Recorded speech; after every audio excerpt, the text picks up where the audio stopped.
Much like it is with defense, kickers are the easiest position to upgrade on a weekly basis, and it gives you such a big edge because nobody cares about kickers. Nobody looks into them as much as you do. So we're going through the top 12 Week 12 fantasy kickers, and I'm one of the only fantasy YouTubers who covers kickers on a weekly basis. So make sure to go down there, drop a like on the video, subscribe to the channel to show your support.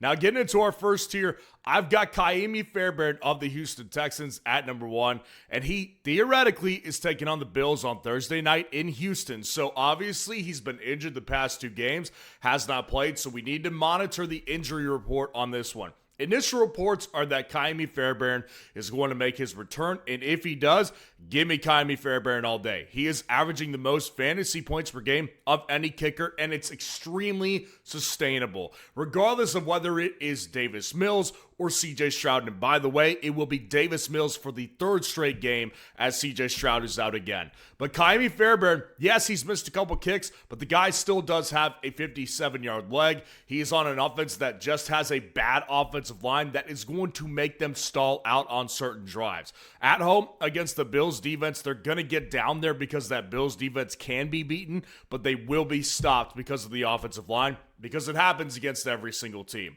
At number 2, I've got Jason Myers of the Seattle Seahawks. He's going to Tennessee to play the Titans. So Jason Myers, as of now, don't look now, but the guy is the kicker number 1 in fantasy football, averaging 11.2 fantasy points per game.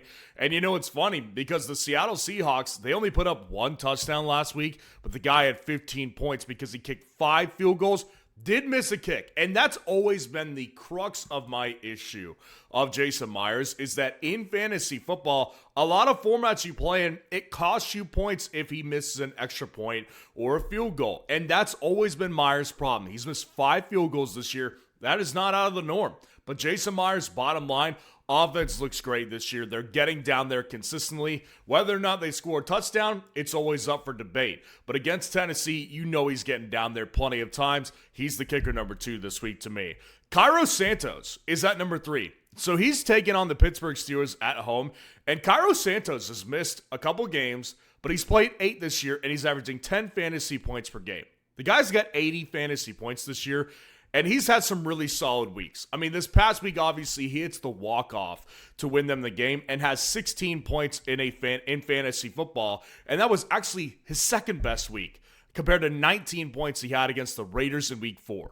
So this is an offense that is sort of similar to the Seattle Seahawks, where they're always going to get you down there, right? Caleb Williams and the Bears are stabilizing to a point where you can consistently kind of expect points out of their offense. But whether or not it's a field goal, it just does depend on matchup.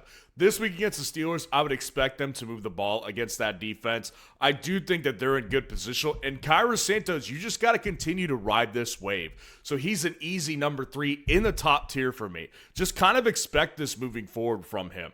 Dropping down to our next tier, here's where we get some confusion.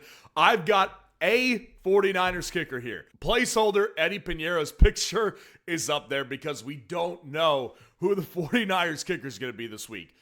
I've said this over the weeks. First of all, the 49ers medical staff, they need to be investigated. I'm not joking when I say this, and it's been a while since I've said it, but dear God, I mean, everybody's getting hurt on this team, including the kicker. I mean, Eddie Pinheiro is going to miss time with this hamstring injury he just got this past Sunday. So they're looking out for new kickers this week. They're bringing a bunch of guys in on tryouts. Here's the reason I want him. The 49ers offense is moving the ball at will. With Brock Purdy back, they scored a ton of points, and they've been kicking a lot of field goals. I mean, before Eddie Pinheiro went out this past week, he had a really good day, 14 fantasy points in that game, and he actually missed 2 extra point attempts. Eddie Pinheiro was really solid before he went out. But of course, it's not going to be him, but they're taking on the Panthers on Monday Night Football in San Fran. That's the reason. I don't really care who the kicker is. I want in on this one. And I ranked them down, actually, because if the guy misses a bunch, that's what I'm factoring into here. But either way, 49ers kicker, I want one of them. Brandon Aubrey at number 5. And he's taking on the Philadelphia Eagles at home in Dallas. So obviously we all know Brandon Aubrey is the best kicker in football, and he can go off at any point. Has a 20-plus point ceiling, but he also has a floor that has just been kind of more hit often than the ceiling has. And that's just kind of a reality of the situation with Aubrey, is that lately, you look at the past like 2 months, he's had one ceiling game hit with 17 points in week 7. But since week 3, he's at 8 points, 8, 7, 9, 17, 6, 5, and 9. Like, there's been a lot of mediocrity in there. Now, I always have him in this range because we know he can hit from anywhere. I mean, last night he kicked a 50-yarder, and it looked like a chip shot. The guy literally, it was like hitting a pitch shot in golf. It was like the easiest thing for him to do. I think that Philadelphia's defense is going to hold them to a lot of field goals. So I do actually see potentially a ceiling game in this one for Aubrey. Either way, he's a top 5 kicker. Chris Boswell's at 6. And he's going to Chicago to take on the Bears. So I said this on the defense rankings. I am factoring in, and my prediction is for this week's rankings, unless I hear a change, Aaron Rodgers will not play this game. So it will be Mason Rudolph for the Pittsburgh Steelers. And if that's the case, I do still think Boswell and the Steelers will move the ball collectively as a unit enough for Boswell to kick some field goals to give you fantasy points. But it would be a lot higher this week if it was Rodgers, because Rodgers owns the Bears. I said that last week. I think that they actually could do well against the Bears and potentially win if it was Rodgers. But if it is Rudolph, I don't have Boswell as high in these rankings because I do think they're going to stall out more. But either way, I do think they'll get in position to where Boswell kicks 3 field goals, maybe kicks 2 extra point attempts, and gives you a 12-point ceiling. I do think that's where we stand with Boswell this particular week. You need to be on the lookout this week because I bet guys like Cairo Santos are on the wire. I bet you all of the 49ers potential kickers are on the wire for obvious reasons. And that's where you need to utilize our automatic waiver tool, because the last thing you want to do is use a priority pickup on a kicker. Our automatic waiver tool automates the process after initial waiver claims run through, and you say, yeah, I have to get up at 3 in the morning and compete with everybody to grab a kicker that I want. Our automated process automates that so you can fall asleep, sleep through the night, and wake up to an angry text from your league mate saying, how did you beat me on the wire? Because you're using our tool on fsroundup.com. And in addition, you'll also get access to my weekly top 250 rankings. You'll get access to the comparison feature, the league sync up feature. And if you just want a full team breakdown from me to give you waiver ideas, trade ideas, ways to improve your team's chances of winning the chip this year, you can also do that from me as well. Dropping down to our next tier, I've got Matt Prater in that Thursday night matchup at Houston this week. Listen, Matt Prater started off the year really hot for the Bills, and ever since then, it's been a slow descent, right? The last 6 games have been 9 points, 2 points, 12 points, 4 points, 1 point, 8 points. So he's actually had a couple good games in there, 9 points, 12 points, 8 points. He can do that still because the Bills' offense is very dominant when they choose to be, but there is also other weeks where they don't do enough. Now, here's the thing about this game. I said this on the defense rankings. I think the Texans' defense is going to be really good because they're fighting for playoff seeding, and it's in Houston. That is a tough place to play, one of the toughest places to play in the entire NFL. So I think what we'll see is a motivated Bills team because they're also fighting for playoff seeding now that they probably won't win the division. And they're going to continue to push forward, but they will get stalled out on several drives. That's where Prater comes in. And Prater been mostly accurate throughout the year. He's only missed 2 field goals and 1 extra point attempt. I do trust Prater to get in position and hit those kicks on Thursday night. Chase McLaughlin at number 8, and he's going to Los Angeles to take on the Rams. Chase McLaughlin is the ultimate hot and cold kicker. I've been saying this for a long time now. This guy has games where he gets 21 points, but he's also got games where he gives you 2 points. That floor and ceiling combo, it just doesn't feel comfortable for me to safely put him at a higher tier right now because I do see the Tampa offense is a little weird. Tampa's offense either puts up a ton of points like they did in Buffalo, or they just crap out on you because they're dealing with tons of injuries, and that's not really changing this week. Now, they're going to Los Angeles to take on the Rams on Sunday Night Football.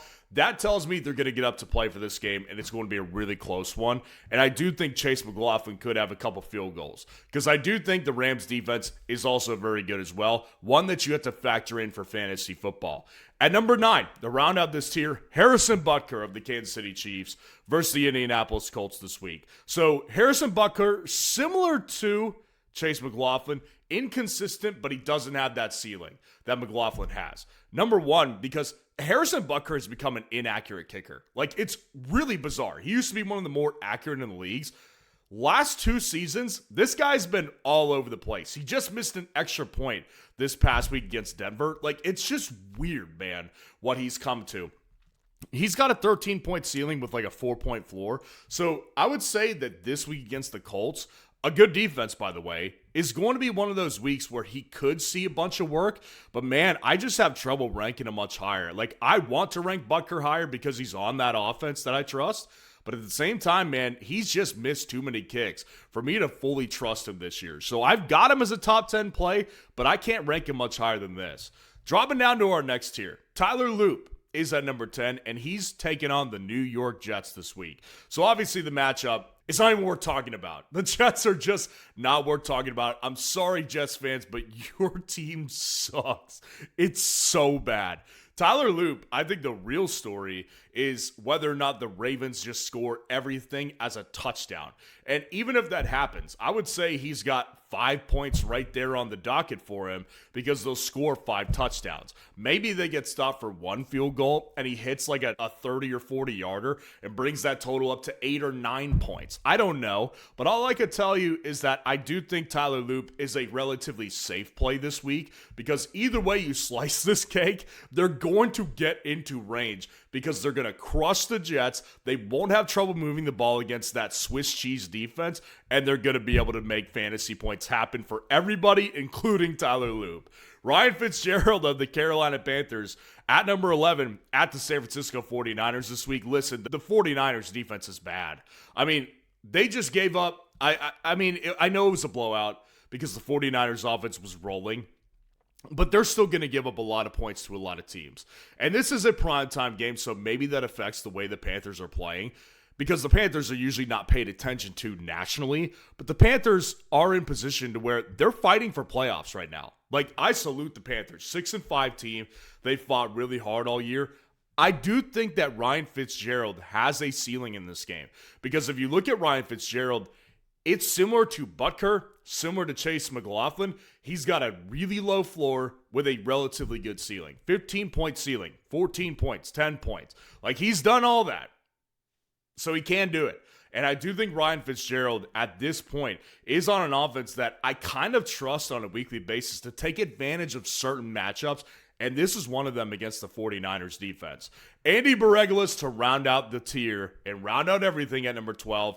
And he's going to Cincinnati to take on the Bengals. Obviously, that matchup is not worth really discussing either because the Bengals defense is the worst in the league. I mean, anybody can move the ball on that defense. It is absolutely atrocious. So I don't think that they're going to have trouble moving the ball. It's very similar to the Tyler Loop question. How much will they get stopped by this defense? I mean, last week against the New York Jets, Andy Beregelis had 10 fantasy points, and that was after he missed a field goal. So I do think that there's still possibilities there. New England's offense sometimes does hit their own stumbles. So I do think overall, Andy Beregelis still belongs in the top 12. So let me know what you think of the rankings in the comments below. And if you want to see the full top 12 defense rankings for this week, click on this video right here.